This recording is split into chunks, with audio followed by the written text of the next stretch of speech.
Kundi la Hamas linakabiliwa na tishio la kushambuliwa na baadhi ya nchi za Mashariki ya Kati iwapo tu wataendeleza kile kinachotajwa kuwa vitendo vya kuchukiza. Hii ni TriGen Media. Mimi ni Jennifer Mwidete. Kupitia mtandao wake wa Truth, Rais wa Marekani Donald Trump ameeleza kuwa nchi washirika wengi kutoka Mashariki ya Kati wamejitolea kuingia Gaza kwa nguvu kwa lengo la kuiadhibu Hamas ikiwa itaendelea kutekeleza vitendo ambavyo ni kinyume yaliyofikiwa chini ya usuluhishi wa Rais Trump.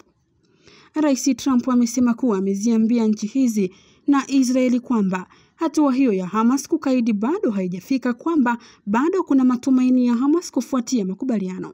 Rais Trump amesema kuwa ameziambia nchi hizi na Israeli kwamba hatua hiyo ya Hamas kukaidi bado haijafika na kwamba bado kuna matumaini ya Hamas kufuata makubaliano.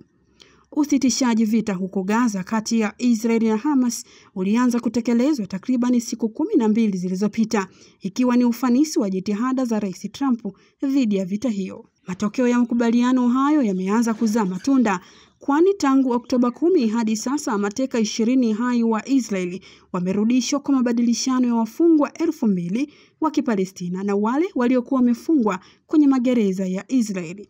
Lakini pia Hamas imekabidhi mabaki ya mateka 13 huku mabaki ya watu wapatao 15 bado hayajarejeshwa. Israeli kwa upande wake, katika utekelezaji wa makubaliano, imeondoa kiasi kikubwa cha wanajeshi wake kutoka Gaza, huku malori yaliyokuwa yamebeba misaada ya kibinadamu yakiruhusiwa kuingia katika eneo hilo. Hii ni TriGen Media.